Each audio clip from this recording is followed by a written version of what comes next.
The operational scheme of so-called hybrid entities and Russian disinformation has been exposed.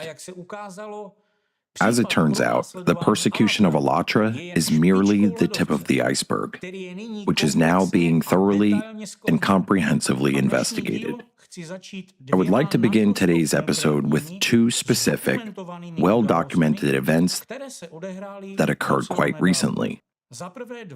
First, on February 25, 2026, the Sixth Administrative Court of Appeal in Kiev, Ukraine, definitively upheld the legality of the Alatra movement's activities in Ukraine, finding no grounds for its ban or forced liquidation. Moreover, the court found no evidence that Alatra had ever engaged in illegal anti-Ukrainian or pro-Russian activities. The court ruling states that Alatra's activities comply with the provisions of its charter and Ukrainian legislation. Most importantly, the court confirmed the patriotic nature of the Alatra movement's activities.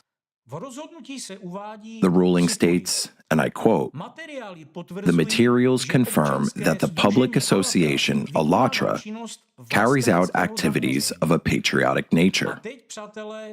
And now, friends, for the most interesting part.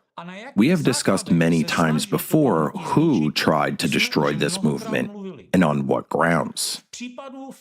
The case involved so-called expert evaluations. The Ukrainian court reviewed them and delivered a fair assessment. The court found expert Irina Kremenovska to be personally interested and biased, deeming her expert opinions unfounded and inadmissible. Quote, "The court ascertained that the author of the expert report has a negative attitude towards the defendant and is interested in terminating their activities, as she has been publicly declaring her activities related to Alatra since 2015 on the website Vilne Slovo, Free Word, where she published 4 articles whose content indicates her bias. In particular, the publications covered the author's long-standing activities against Alatra and her interaction with law enforcement agencies regarding bringing them to justice. To put it simply, it turns out that Kremenovska had been deliberately and systematically dehumanizing the Alatra movement for 7 years, smearing it on the internet and on her own online platforms.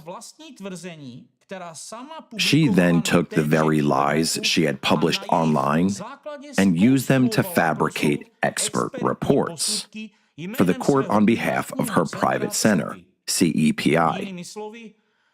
In other words, following her smear campaign, she appeared in court posing as an independent expert. However, the story does not end there. It turned out that the rest of her expert opinions, written by other experts for the court, were simply copy-pasted from the internet, specifically from the materials Kremenovska had published about Alatra prior to this trial. The court concluded that these other expert opinions also lacked independent research. Consequently, the panel of judges reached the following final conclusion. Thus, all opinions were formed not on the basis of the expert's personal research and independent expert assessment, but by utilizing existing materials from the internet. Moreover, text fragments borrowed from the relevant publications are repeated verbatim in all the expert reports. We can now confidently state that the entire persecution campaign Kremenovska has been conducting since 2015, including through her private center, CEPI, had no legal basis whatsoever. The court has confirmed that the Alatra movement is legal, and its activities comply with its charter and are of a patriotic nature. This might seem like the final word in a case where, for 10 years, people were slandered, accused of non-existent crimes, and targeted for destruction through the courts and the media. But as it turns out, that is not the end of the story. Just a few weeks before the Kiev court issued its ruling, on February 2nd, 2026, the National Police of Ukraine issued an official procedural decision. They recognized the Alatra International Public Movement as the injured party in criminal proceedings. According to the investigation, unlawful acts were committed against this public association. These acts fall under Article 170 of the Criminal Code obstruction of the lawful activities of a public organization. Alatra has been recognized as an injured party, a victim. Just think about it. For 10 years, the volunteers of this organization were harassed in the media, and eventually their homes were even raided. For 10 years, they were branded as cultists and traitors. And in the end, the police say, no, they are not the criminals. Crimes were committed against them. For 10 years, attempts were made to turn these people into outcasts, yet they turned out to be the victims. And now, the main question hanging in the air is, if it is officially recognized that Alatra and its volunteers are the victims, who has played the role of the perpetrator for all these 10 years? Was it Irina Kremenovska acting alone, who for 10 years positioned herself as an independent expert on cults and sex without the relevant training? Or is it the FSB-controlled Russian network Ratseers, which has been manufacturing fake experts like Kremenovska in various countries since 1993, pursuing a global strategy of infiltrating states, inciting hatred, destabilizing societies, and destroying democracy? Let me remind you of an important fact that has already transcended public debate and entered the legal realm. A criminal case has been opened against Irina Kremenovska under Article 161 of the Criminal Code of Ukraine, inciting national and religious hatred. Her work for the Russian organization Ratseers demands a thorough investigation by Ukrainian law enforcement agencies. Why? Because there is every reason to assert that the Ratseers network is not simply a Russian organization hostile to Ukraine. It is a tool backed by the FSB. Moreover, in May 2025, at an international forum in Washington, D.C., that brought together high-ranking White House officials, U.S. State Department representatives, and leading experts on religious freedom, Irina Kremenovska was officially identified as an agent of the Russian anti-cult network Ratseers. Forum participants called for an international investigation into the activities of Alexander Dworkin's entire network, the imposition of personal sanctions, and the intensification of criminal prosecutions. In other words, we are no longer dealing with assumptions. We are dealing with proven facts. The anti-cult network exists. It is funded and coordinated from Russia. People like Kremenovska and her accomplice Svitogor are their recruited agents for subversive operations. Like saboteurs, they sow discord and conduct subversive activities in other countries. They have a single task: to sow hatred, divide society, and eliminate anyone deemed undesirable. First religious minorities and secular organizations, then politicians, and eventually entire states. This network is gradually drawing in and recruiting into its activities journalists from various media outlets, certain representatives of law enforcement, state authorities, and even the courts. This is a highly interesting investigation, attracting the attention of international experts. I honestly did not expect such widespread interest to arise, both from the public and the professional community, in the topic of the anti-cult network and its manipulative methods of influencing society. It turns out that there are far more victims of the so-called anti-cultism worldwide than one could have ever imagined. At this point, it's important to understand how their mechanism works. How does the anti-cult, having honed its mastery of manipulation on small groups, secular organizations like Alatra, and religious minorities, including the Moonies, Hare Krishnas, Baptists, and Jehovah's Witnesses, suddenly shift its focus to big business, politicians, and entire countries? How did the same labels, cult and sect, developed and implanted by the anti-cultists, work everywhere and at any level? And they don't just destroy the reputation of its victims. It practically forces the entire society to hate them, feel disgust towards them, and subconsciously desire their elimination. A clear pattern is already emerging where politicians whom anti-cultists label as cultists and sectarians are soon subjected to assassination attempts. Most often, this takes the form of public terrorist act involving a shooting. We will definitely return to this topic a bit later, and I'll show you evidence-based examples that speak for themselves. As it turns out, for competent authorities, Alatra serves as quite a valuable and illustrative example of how the hybrid anti-cult network operates against such secular organizations. I will briefly explain the mechanism of destruction that the anti-cultists employed against Alatra using the classic Russian disinformation technique known as the mirror accusation. The first to launch a public smear campaign against Alatra were none other than the founder of Ratseers, Alexander Dvorkin, and the vice president of Ratseers, Alexander Novopashin. It was these chief cult experts in Russia who launched a wave of slander starting in 2015, accusing the movement first of pseudo-religiosity, then of sectarianism, and finally of working for the SBU and financing the Ukrainian army.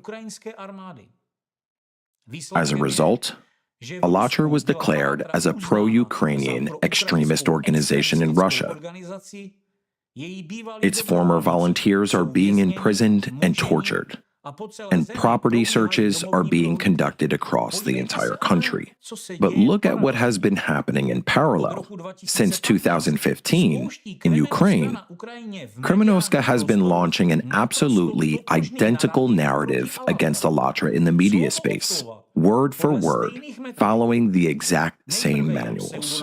First, Alatra was labeled a pseudo-religious organization, then a cult, and from 2022 onwards, they resorted to the mirror accusation with the help of the media. Alatra is supposedly a pro-Russian and anti-Ukrainian organization. Hundreds of articles and reports are churned out in Ukraine with headlines that verbatim copy Russian publications. It is absurd. The goal of these commissioned media publications was to form a conditioned reflex. Alatra is not a secular organization that conducts useful scientific activities, presents reports at the UN, the European Parliament, and the US Congress, has twice received the Vatican's blessing for its work, and has done a lot of good for Ukraine and its promotion in the world. Instead, it is allegedly a terrifying and dangerous pseudo-religious, apocalyptic, alien-believing, pro-Putin cult that wants to take over the world. Anti-cultists gathered all the foul dirt they could invent and began attributing it to this organization. And all of this is built on the expert opinions of Ratseer's agents and the expert opinions of Irina Kremenovska and her private center, CEPI. Just consider the numbers. In 2023, during wartime, the SBU was forced to conduct 70 searches at the homes of Alatra volunteers. 70.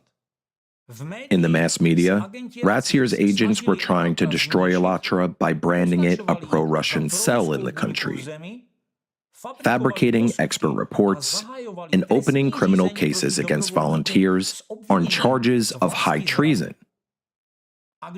But when it came down to the evidence, it turned out that absolutely all the accusations against Alatra had been fabricated by Ratsir's agent, Krymenovska. Meanwhile, her European cronies from Ratsir's and Fekris, also local cult experts and their affiliated journalists, have been, and still are, trying to spread this propaganda in Europe as well. Word for word, they repeated and continue to repeat her FSB-driven rhetoric. Here in the Czech Republic, Slovakia, Italy, and other countries. They churned out hundreds of articles claiming that Alatra is supposedly a pro-Russian cult. It is logical to ask, why was so much money spent on this smear campaign in Europe? The answer is simple: to create the illusion of an international consensus, in part to influence the court case in Ukraine. The logic being, if local experts and media in Europe are repeating it, then it must be true. However, they certainly keep quiet about the fact that all these cult experts are working for the FSB.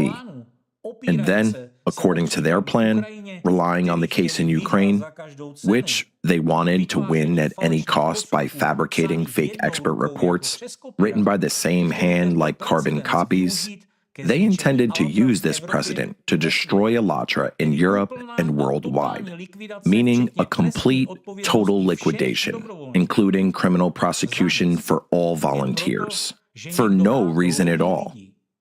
Simply because someone enjoys hunting people down, orchestrating repressions, and destroying democracy itself along with citizens' rights, all to establish their own control. And now that the Ukrainian court has officially recognized these accusations and expert opinions as a total fabrication, and the National Police of Ukraine has recognized the Alatra volunteers as injured parties, as victims, what do you think these journalists who aided Ratsirs will do? Let's put it to the test. Are they biased or not? Will they write honestly and factually about the court's decision, about the fact that Alatra is innocent, about the fact that 5 out of 5 expert opinions were deemed unsubstantiated and inadmissible? Or will they keep churning out slanderous articles on the FSB's orders, pretending that nothing ever happened? I highly doubt that even one of these journalists or any of those media outlets, which have been slinging mud at the organization for years, will find the journalistic dignity and professionalism to publish the truth. That they will run the headline, "Court clears the Alatra movement we smeared for 10 years." That they will admit the police consider them victims, and all this time we were the instrument of their harassment and destruction. This kind of silence isn't just professional failure, it is proof, direct proof that these media outlets, these experts, these portals are not journalism. They are part of an anti-democratic system, part of the Ratsirs network, part of a machine that churns out hatred on orders from a single center. And this center, as we already know, is located in Russia. And it works not for the truth, but for the FSB.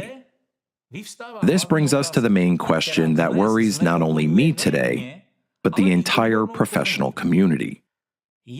How does the anti-cult network manage to draw into its orbit such a large number of seemingly rational and influential people? How do they fall for these seemingly primitive tricks?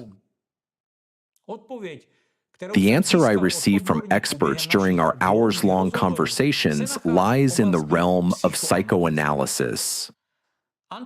Anti-cultists strike directly at the basic instincts inherent in every one of us, regardless of our education or social standing. They claim that in a cult, you will be sexually exploited. That's the primary basic instinct. They'll take your money and your property. That is the second basic instinct. They will strip away your freedom of thought, turn you into a zombie, and make you work for them. That is the third basic instinct. They appeal to your duty to protect yourself, your loved ones, and society, essentially casting you as a hero, the fourth basic instinct. And the fifth, which is even more powerful, is the protection of offspring. A threat to children is a red button that works flawlessly. They say, cultists corrupt children.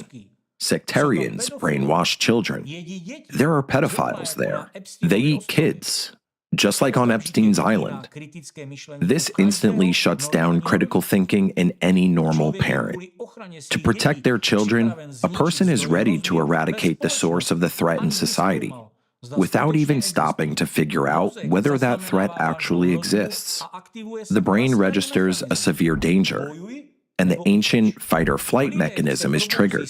It awakens fear, aggression, revulsion, and a destructive urge within people. Anti-cultists do more than just intimidate. They incite social aggression and direct it toward a specific target. They say, here are the enemies. Here are the monsters. Beat them. Cast them out of society. We, the cult experts, are offering you a legal means to destroy them together and get rid of them once and for all. And people, driven by fear and self-preservation, readily join this persecution. It is a textbook example of mass manipulation. When a person is in a panic, they look for a protector. That is when the anti-cultists appear, seemingly out of nowhere. Don't be afraid, they say. We will destroy those cultists or sectarians. We will expose them and we will save you and your children. And the person breathes a sigh of relief, feels comforted. They don't even bother to verify the facts, having first been fed fear and then provided with the false sense of security that someone else will eliminate the threat on their behalf. They unwittingly support the campaign. Meanwhile, these anti-cultists employ a so-called information blockade against their victims. Not only do they slander their targets by distorting information in the media, but they also create an unspoken consensus within the press. Any publication or journalist that gives voice to these so-called cultists automatically become branded as one of the cultists or as an accomplice. They lose their reputation and come under severe fire. Anti-cultists call editors, threaten to harass them, and persecute anyone attempting to offer an alternative perspective. They literally intimidate the media. In doing so, they basically build a wall around the victim, silencing them completely. However, there is no room for integrity or professional ethics in this mechanism. Some media outlets are silenced by the fear of losing their reputation, while others eagerly publish dirt for money. It is only a matter of price. As a result, only one narrative remains in the information space, the one painted by the anti-cultists, one-sided, distorted, and deceitful. There's simply no room left for the truth or the victim's voice. However, there is also a third group, specific media platforms that, to my knowledge, are currently under surveillance due to ample evidence linking them to the Russian disinformation machine. These platforms don't simply publish lies. They execute a specific objective, to divide society from within. Systematically, day after day, they release content designed to incite hatred within society. They pit people against their own fellow citizens, against the government, and against state institutions. Their mission is to fabricate an enemy where none exists, and compel citizens to fight this phantom enemy. This isn't journalism. It's a weapon of a foreign state. It is aimed inward at our nation so that, instead of focusing on development, we waste our energy fighting one another. The topic of anti-cultism and fighting sects and cults feature prominently on these media platforms. Indeed, they serve as one of the primary conduits for spreading propaganda against so-called sects and cults. So, once society has been sufficiently intimidated through anti-cultists begin approaching government officials, law enforcement agencies, and government officials, deliberately targeting them where it hurts most. They cite their own publications and say, "See, society is in a panic. People are demanding decisive action. Are you unaware of what the media is reporting? Do you have no idea what is happening in society? People demand decisive action to eliminate cults, and you aren't even aware of the problem. Are you actually doing your job or just keeping a seat warm?" And it works. The anti-cultists intentionally catch these officials off guard. Buckling under this manipulative pressure and terrified of appearing inactive, the officials begin to yield. They open the doors. They invite these experts in and give them a platform. Ultimately, they organize conferences and grant them the authority to lecture both the public and law enforcement on the alleged dangers of these so-called sects. Most importantly, ladies and gentlemen, let me draw your attention to the following. The very first thing Ratziers and its agents do in any country is attack citizens' rights, freedom of conscience, and freedom of religion. This is followed by the restriction of freedom of speech. Then comes the restriction of other fundamental rights of all citizens of the country. This is exactly how the totalitarian system was built in Russia. And this is exactly how they are attempting to act right now in Europe, the USA, and Ukraine, following a well-established scheme. Scientists and oversight commissions, including those in the United States, have repeatedly drawn attention to this. They have explicitly called the activities of Dworkin and Ratziers as anti-scientific and anti-democratic. They warn that Dworkin's network poses a threat not only to religious minorities, but to the very foundations of democracy and human rights. It is crucial to understand that without the fear they themselves incite, there is no demand for their services. They need society to be afraid and to want to destroy those targeted by the anti-cultists. They need society, the police, and politicians to be in a constant state of alarm, in need of their expert services. Because only then does their expertise become demanded. Only then do they get paid, receive media airtime, and get invited to courts as experts. This is their cover. Under this umbrella, they hide their own crimes, manipulating society, hunting down people and suppressing their basic rights, brainwashing, and destroying democratic institutions. It's a totalitarian scenario that they are trying to implement, step by step, in every country they infiltrate. In fact, people are already beginning to see this. Citizens can see with their own eyes that these cult fighters are actually attacking their rights.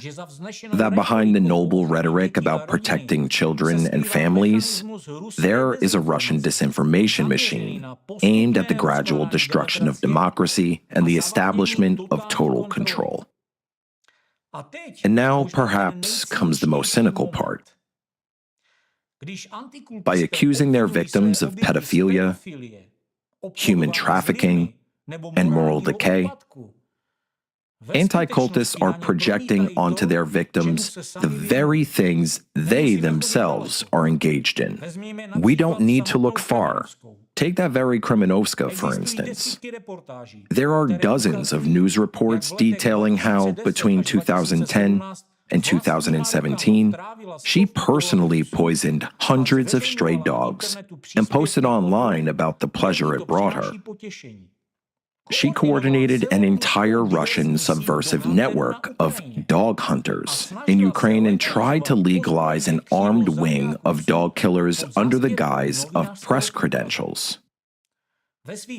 In her own blogs, she described how she enjoyed the prolonged groans of animals dying at her hands, referring to it as a symphony.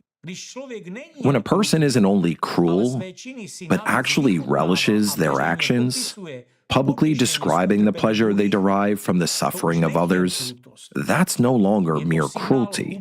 It's a sign of a profound psychological breakdown, a lack of empathy, and a failure of internal moral restraints. It's an antisocial behavior pattern close to sadistic tendencies, which often eventually shifts from animals to humans. And the combination of emotional coldness, ostentation, and a complete lack of remorse clearly indicates psychopathic personality traits. Now, let's take a look at the infamous Czech fighter against cults, Jakub Jal. According to a social report from Tanzania, he is suspected of child trafficking and instilling satanic and homosexual ideologies into children at the Nature and Skills Orphanage. Furthermore, numerous children from this orphanage has testified on camera that he sexually abused them and subjected them to various forms of perversion, including coprophilia, and injected them with unknown substances. One of the victims, named Violet, claims that when she was 13 years old, Yal raped her for several consecutive days. And when she attempted to escape, he stabbed her in the chest and leg. The girl showed her scars on camera. This case is currently under official investigation in Tanzania. In a documentary filmed by independent journalists, young children speak on camera about what they endured. All of these accounts are corroborated by parents and former employees of the orphanage. And do you know how Krymenovska, Yal, and other representatives of the Ratseers network respond to the journalistic investigation into his activities in Tanzania, conducted under the guise of a volunteer mission? They band together and declare, "This is a conspiracy theory by the cultists whom we fight against." They say this even as the case is actively being handled by the chief prosecutor of Tanzania. Yet, they call it fabrications of aggrieved sectarians. They accuse the children themselves of being bribed. They accuse the journalists who gave these children a voice of lying. Instead, they portray Yal as the victim, claiming he is the target of a media smear campaign orchestrated by cultists. Their tactic of mirror accusation is an exact reflection of how they operate and who they truly are. They accuse others of pedophilia, sadism, and brainwashing. Yet they are the ones facing official legal proceedings. In Tanzania, the prosecutor's office is investigating Yal's activities, while in Ukraine, Krymenovska is implicated in a criminal case for inciting hatred. For many people, it's now getting clear who's been intimidating society all these years, who's been manipulating the topic of sex and cults, kinds of traits and moral qualities those intimidators possess, and why they're actually doing this. It's also interesting, and we've seen this happen many times, that whenever anti-cultists get caught lying, slandering, and violating people's rights, they suddenly act like one, unite in network, and defend each other in public. This predatory group, which just moments ago was tearing apart its victims, suddenly plays defenseless, painting their victim as the aggressor. They act and speak as if they copy each other. This is called behavioral uniformity. As far as I know, it is currently examined quite closely how Ratseers attempts to make it look like they're just random, unconnected individuals from different countries, supposedly fighting against cults, yet somehow acting as a single orchestra internationally. Meanwhile, the conductor of this orchestra remains behind the scenes in Russia. The cultist, manipulator, and sociopath Alexander Dvorkin is leading this hybrid terrorist network. You can totally see it in how perfectly they sync up when they change their tune, how harmoniously they launch their harassment, how identically they operate in various countries, and how they protect and cover for each other. Anti-cultism is already recognized as a unified network. As for their structure, at the lowest level, you've got the perpetrators. They are sometimes jokingly called torpedoes. Those are people like Kremenovska and others like her. They are the ones doing the dirty work. They write denunciations, call relatives, employers and neighbors, intimidate and threaten. Their job is to discredit and isolate the victim, leaving them jobless, without support and family. And then the perpetrators themselves just shrug and say, "Look what the cult has done to that person." Such performers are expendable. They often get caught slandering people or abusing their authority, and quite often, they even get sued for that. However, the network easily discards them since they are replaceable. Above them are supervisors. These are people who have academic degrees and public authority, and often work at universities. They don't get their hands dirty, and aren't involved in scandals. They remain in the shadows, but they are the ones actually managing the process. Their job is to make the network look respectable and scientifically legit. When necessary, they act as independent experts, giving lectures and issuing expert opinions. Their word carries weight, and that's exactly how anti-cultists legitimize themselves in the eyes of the state, infiltrate legislation, and gain access to power. Yet, do you know how anti-cultist supervisors spread their influence? They travel the world and give lectures.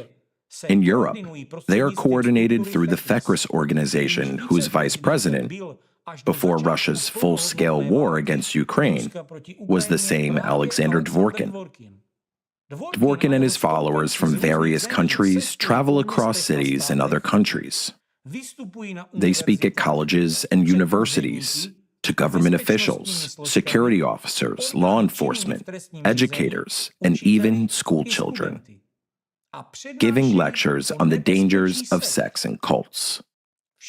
Everywhere they go, they present themselves as cult experts, PhDs, theologians, or religious scholars. It's funny, but even in this case, they don't shy away from lying here. If you check it, Dworkin, for instance, doesn't even have a PhD or a degree in religious studies. And this sectology he created is unscientific. And it's not me telling you this. It is said by respected religious scholars, even in Russia. Here's a specific example. When Dworkin lectured on Islam at Arkhangelsk University, his presentation was reviewed by leading Islamic scholars, religious scholars, human rights advocates, and experts on extremism. Their conclusions were unanimous. It wasn't an academic lecture, but a biased, mocking retelling, full of distortions and offensive judgments.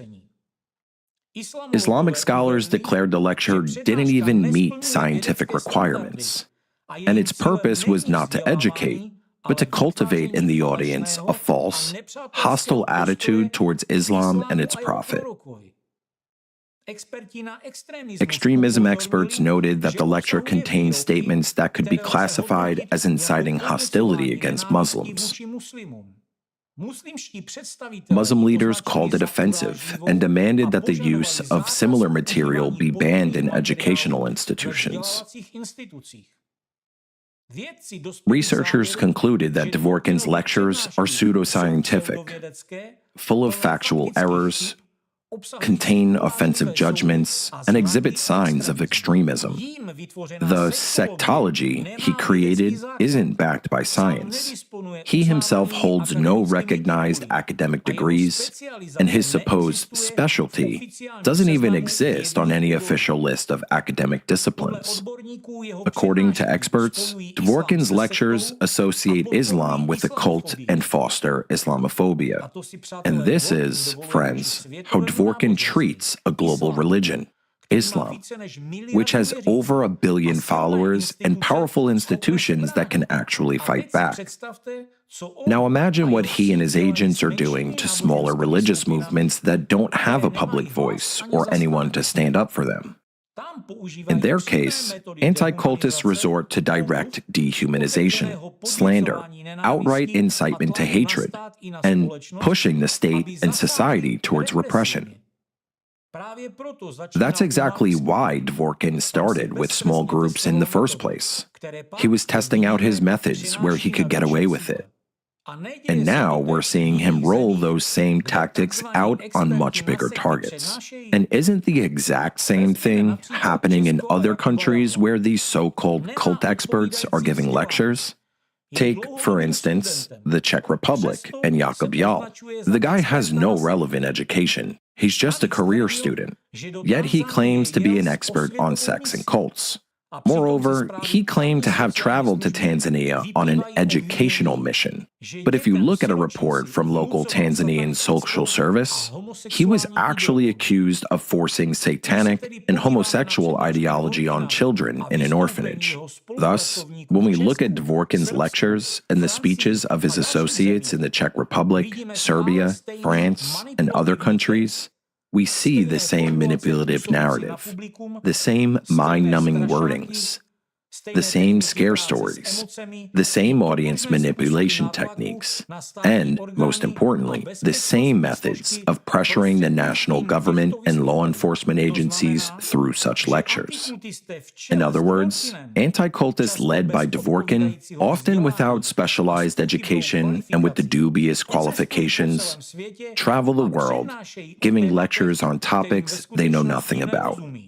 And they don't do that to educate the public, the government, or law enforcement. Their real goal is to instill in their audience a persistent conditioned reflex. The words cult, sect, cultist, and sectarian should evoke not reflections, but an immediate reaction: fear, disgust, hatred, and the urge to destroy. They literally program and brainwash people so they stop seeing others as human beings. And dehumanization is the key step in preparing mass consciousness for violence. It is propaganda designed to spark action. And anti-cultists are just waiting for the most profitable moment to pull the trigger, slap the cultist label onto someone, and pit society against a part of society, pit the state against its own citizens, and pit citizens against the state or authorities. Then anti-cultists simply ruin democracy. They are sort of architects of repression and totalitarianism. You know, for a long time, I've been wondering where the anti-cult network got this kind of extreme, inhumane hatred for people. Well, according to experts who analyze psychological profiles, a huge chunk of the most active participants in such networks have practically zero empathy. The ability to feel pain, fear, and suffering of other people. These personality types often exhibit a combination of psychopathy, sociopathy, and pronounced narcissism. That's an essential point. People like this understand other people's emotions on an intellectual level, and they know how to utilize these emotions, but they don't actually feel them. For them, the tragedy of others isn't a tragedy, but a tool to achieve their own goals. Besides narcissism and zero empathy, they share the following traits: a cold, strategic thinking, an extremely high tendency to manipulate, a need to control others, a complete lack of guilt for the harm they cause. On top of that, most members of the anti-cult network actually have a thirst to inflict pain on others. It is their sort of inner need and legitimate opportunity, as it seems to them. For them, anti-cultism is a mechanism that satisfies their need for power, control, and psychological violence. The process itself is what matters to them, the process of persecution, the process of hunting, the process of destroying someone's reputation and life. As for the figure orchestrating it all and reaping major benefits, he is the one who coordinates all anti-cultists, and if you look at his psychological profile, he perfectly fits what criminal psychology calls a high-functioning psychopath. That is, he's a man with pronounced psychopathic traits, yet socially adaptive. People like this can come off as highly respectable. They can be experts, ideologists, Leaders of organizations or public intellectuals. But their trademark is the ability to use people as tools, to build systems of influence and manage them through other people. At the same time, they have zero empathy. They do not feel other people's pain, but masterfully understand how to exploit it. That's precisely what makes them perfect manipulators. They build multi-level structures where they remain in the shadows, while all the dirty work is done by those they have convinced that violence is a virtue. Or they exploit people who have a similar psychological profile, but typically less developed cognitive abilities and more pronounced sadistic tendencies.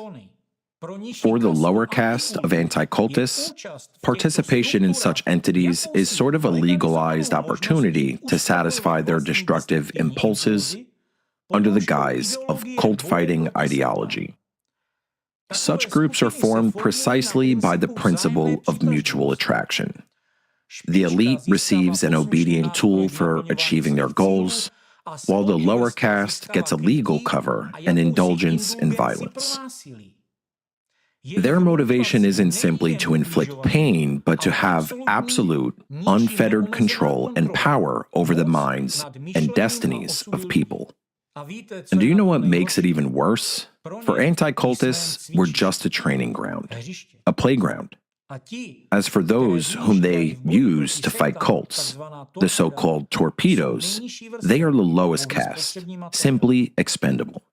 They hone their skills so that later, when the technology is mastered to automatism, they can move on to the next level, to politicians, big businesses, government institutions, and entire countries.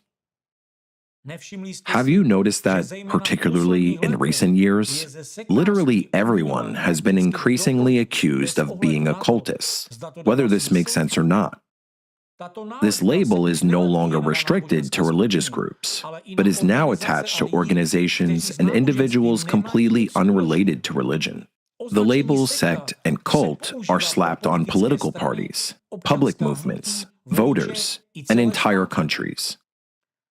Anti-cultists have coined the term like commercial cult, political cult, and even sectarian state. And all of this supposedly falls within the realm of their so-called research and informing. But putting it bluntly, it falls within the realm of total terror, violence, and usurpation of power. For example, Ratziers, represented by its vice president Alexander Novopashin, claims that the United States, the West, and Ukraine are cults, not states. He gives public lectures and spreads this propaganda through mass media. He accuses the West of satanic ideology. Just think about why they've been hammering this propaganda into the heads of the Russian army, students, law enforcement, and the public for so many years. The U.S. intelligence expert Dr. Egon Chalakian once said an important thing. Anti-cultism and the so-called cult fighters led by Dvorkin are just one of the tentacles of a huge hydra. It is one of the branches of a global hybrid entity whose goal is to destroy the democratic world and establish totalitarian power. I said something similar too. The deeper I delve into it, the more amazed I am by its scale, and by how quickly our familiar world is changing before our eyes. Democratic values and freedoms are sharply replaced with totalitarianism. Citizens' rights are infringed, and the words sect and cult become universal weapons against undesirables. What we've been talking about is confirmed before our very eyes.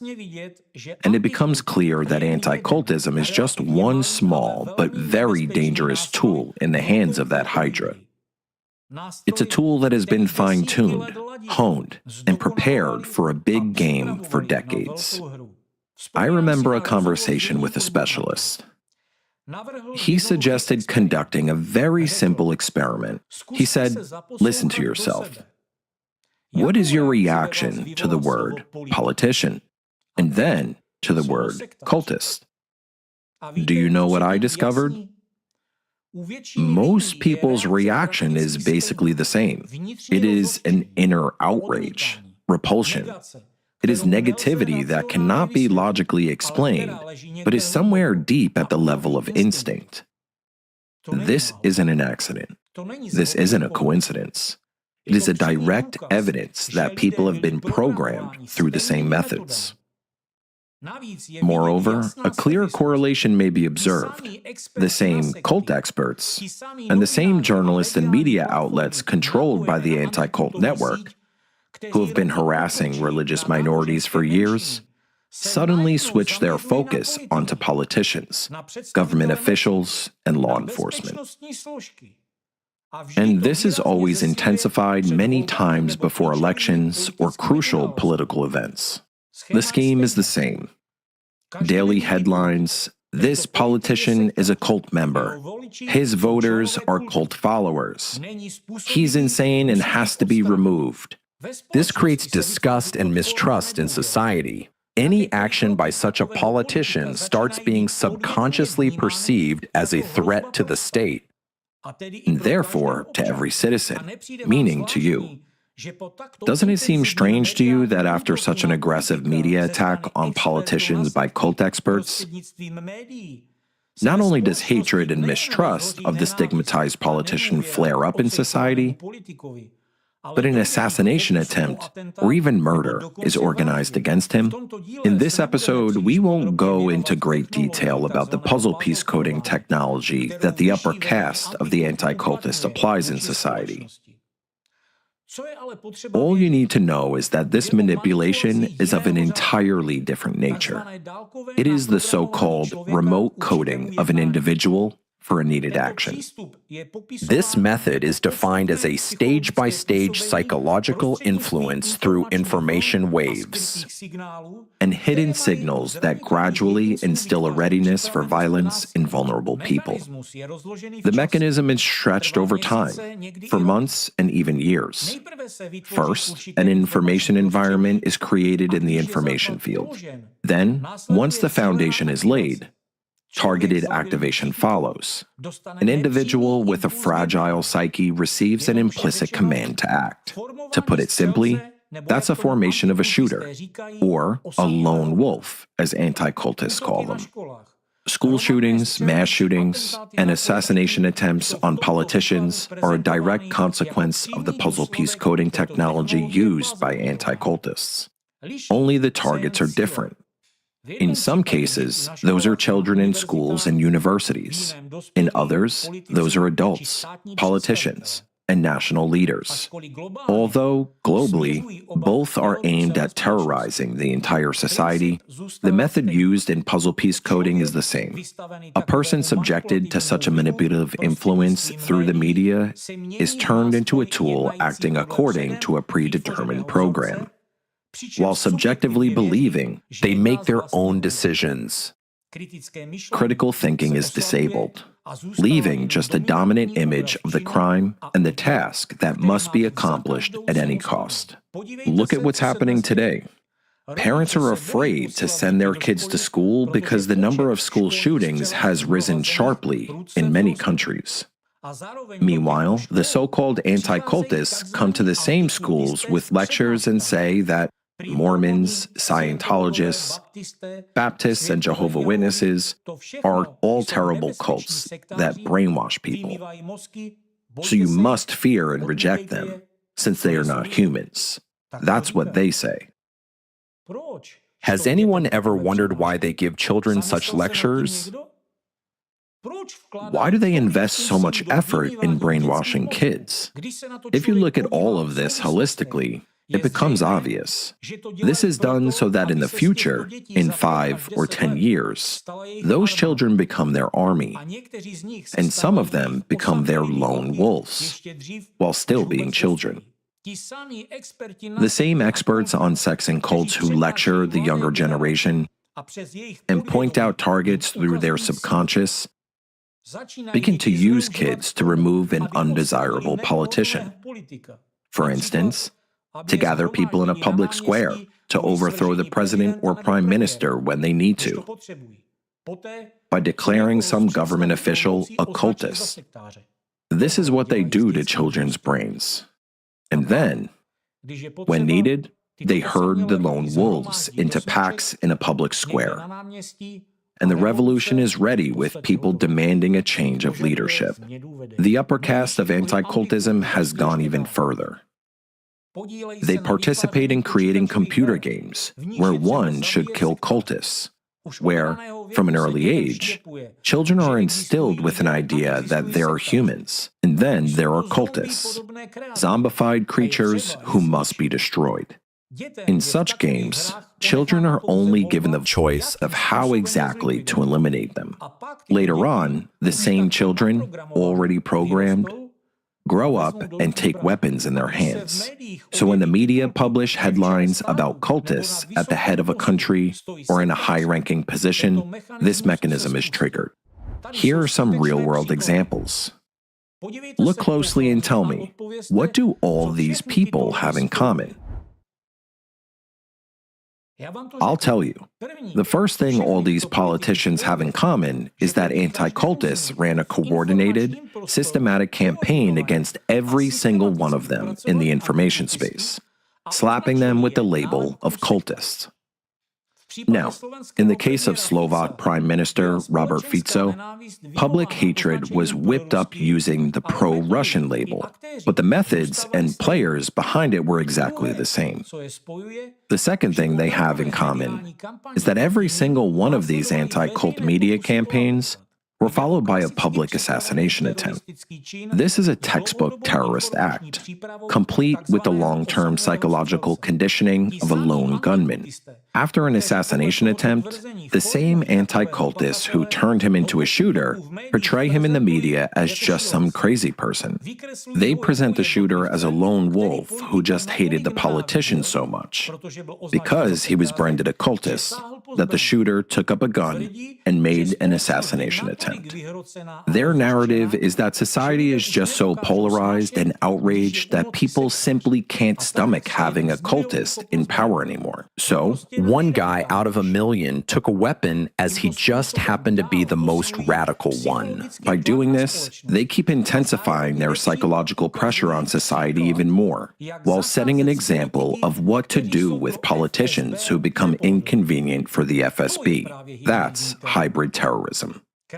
Let's briefly discuss the illustrative example of Russian opposition leader, Alexei Navalny.